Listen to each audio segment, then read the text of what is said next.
আসসালামু আলাইকুম। আমি Mahfuzur Rahman for MR real tech এর পক্ষ থেকে আপনাকে জানাই আন্তরিক শুভেচ্ছা ও অভিনন্দন। তো আগের ভিডিওতে আমি দেখিয়েছিলাম গুগল ক্রোমের 5টি টিপস। যদি ভিডিওটি কেউ দেখে না থাকেন তাহলে ডিসক্রিপশন বক্সে লিংক দেওয়া আছে, গিয়ে দেখে নেবেন।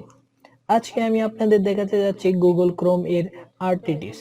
এই টিপস এর মাধ্যমে জানতে পারবেন কিভাবে ক্রোম ওপেন করার সাথে সাথে ট্যাব ওপেন হবে।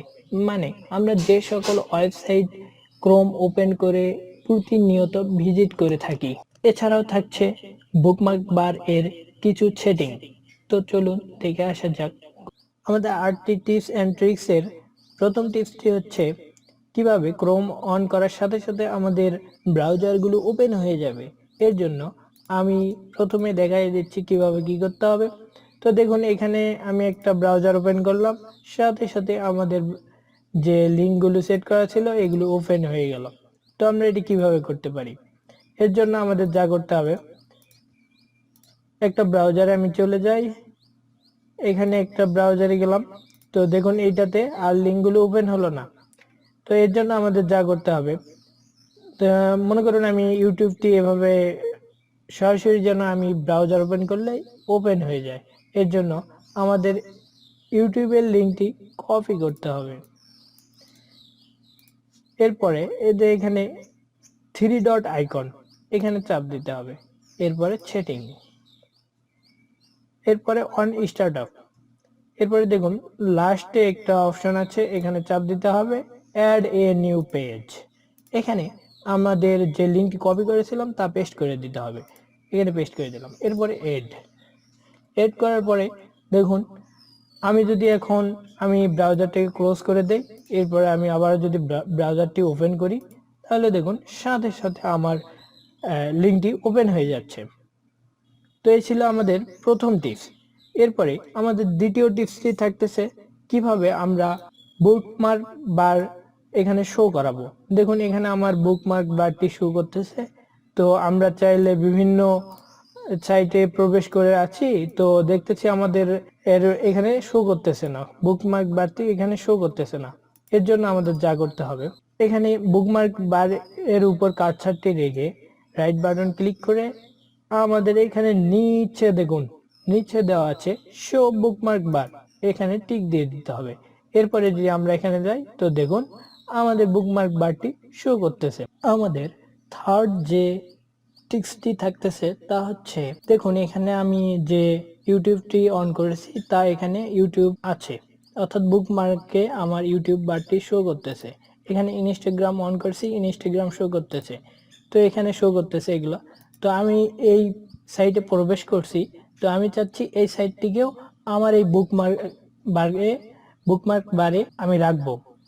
এর জন্য আমাকে যা করতে হবে তা হচ্ছে, এখানে দেখুন স্টার যে চিহ্নটি আছে এখানে চাপ দিতে হবে। তো দেখুন সাথে সাথে আমার বুকমার্ক বারটি অ্যাড হয়ে গেছে। এরপরে ডান করে দিতে হবে।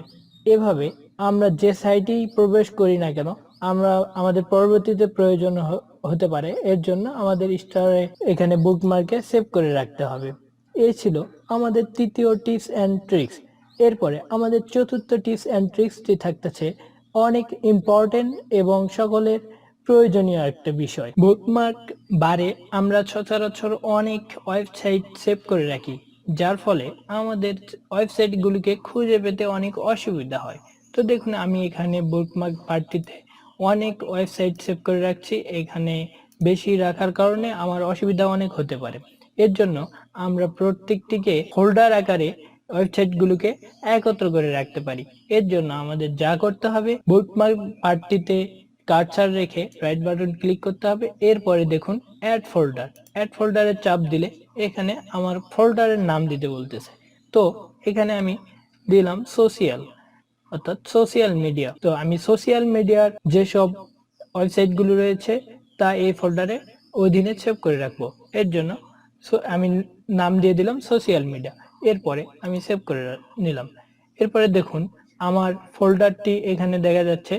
তো আমি চাচ্ছি এই ফোল্ডারের ভিতরে আমার সোশিয়াল মিডিয়াগুলোকে একত্র করে রাখবো।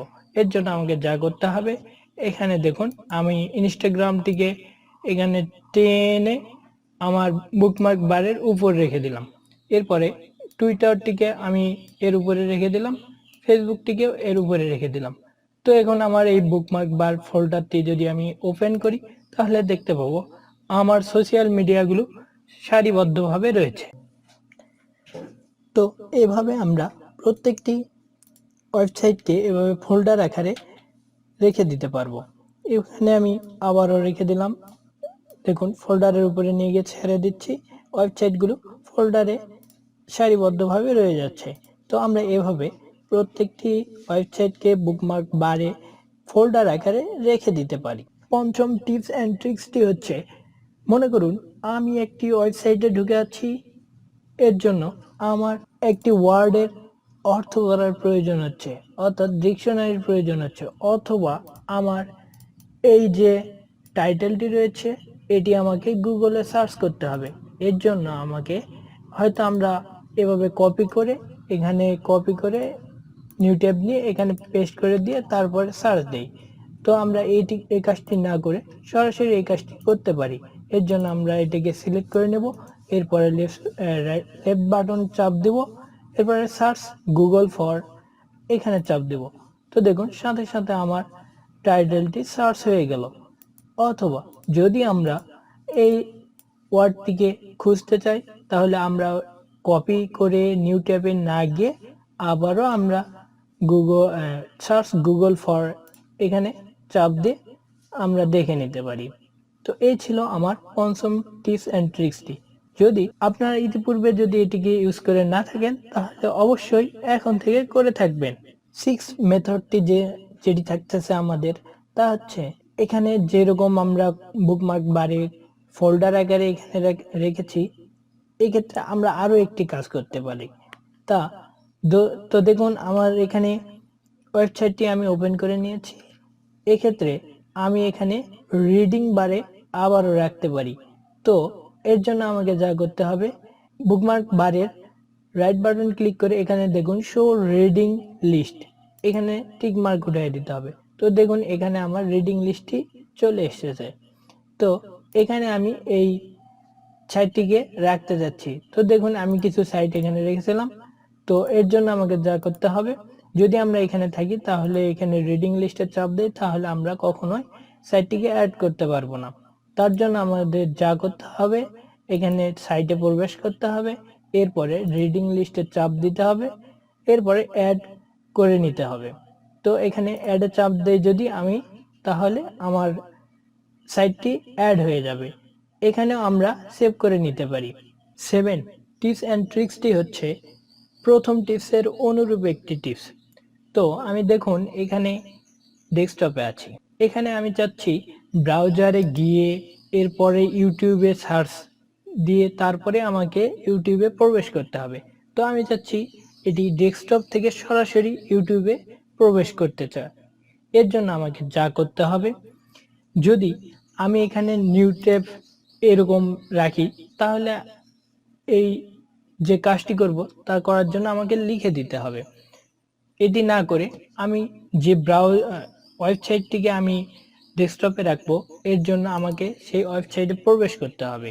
এরপরে আমি শর্টকাট একটি আইকন তৈরি করব। এর জন্য আমাকে থ্রি ডট আইকনে যেতে হবে, এরপরে মোর টুলসে গিয়ে এখানে ক্রিয়েট শর্টকাটে দেখুন এখানে আমার সরাসরি ইউটিউবটি লেখা হয়ে গিয়েছে, অর্থাৎ ইউটিউবটি নিয়ে নিয়েছে। এরপরে আমাকে ওপেন উইন্ডোজ এখানে টিক মার্ক দিয়ে দিতে হবে, এরপরে ক্রিয়েট। তো দেখুন এখানে যদি আমি আমার ডেস্কটপে যাই তাহলে আমি দেখতে পাবো আমার ইউটিউবটি ক্রিয়েট হয়ে গেছে, এটি একটি আইকন আকারে ক্রিয়েট হয়ে গেছে। তো এইভাবে আমরা আমাদের এই শর্টকাট আইকনটি তৈরি করে নিতে পারি। তো এই ছিল আমার 7 টিপস অ্যান্ড ট্রিক্স। তো এবার আমার শেষ 8 নম্বর যে ট্রিক্সটি থাকছে তা খুবই ইম্পর্টেন্ট এবং প্রয়োজনীয় একটি বিষয়। তো চলুন দেখে নেওয়া যাক 8 নম্বর অর্থাৎ লাস্ট যে ট্রিক্সটি তা কিরকম হবে। তো বন্ধুরা টিপসটি দেখাবো তা হচ্ছে আপনারা কিভাবে ক্রোম ব্রাউজার ডিফল্ট আকারে অনেকগুলো ব্রাউজার তৈরি করতে পারবেন। এর জন্য আমাদের যা করতে হবে তা হচ্ছে এখানে চাপ দিতে হবে। তো এই দেখুন ম্যান আইকনের মতো এখানে চাপ দিতে হবে। তো দেখুন আমার এখানে অনেক ব্রাউজার ডিফল্ট আকারে সেট করা আছে। তো আমরা এটি কিভাবে করতে পারি? এর জন্য আমাদের যা করতে হবে তা এখানে দেখুন অ্যাডে চাপ দিতে হবে। এরপরে ক্রিয়েট উইথ অ্যান অ্যাকাউন্ট, এরপরে যে কোনো একটা নাম দিয়ে দিতে হবে। তো আমি একটা নাম দিয়ে দিলাম। এরপরে হয়তো আপনি চাইলে কালার সিলেক্ট করে দিতে পারেন। তো আমি এখানে একটা কালার সিলেক্ট করে দিলাম, এরপরে ডান করে দিব। তো দেখুন হয়ে গেল আমার আরেকটি ডিফল্ট ব্রাউজার। এভাবে আমরা ক্রোম ব্রাউজার থেকে অসংখ্য ডিফল্ট ব্রাউজার ক্রিয়েট করে নিতে পারি। তো আজকে এই পর্যন্তই। সকলে ভালো থাকবেন, সকলের সুস্বাস্থ্য কামনা করি। আল্লাহ হাফেজ।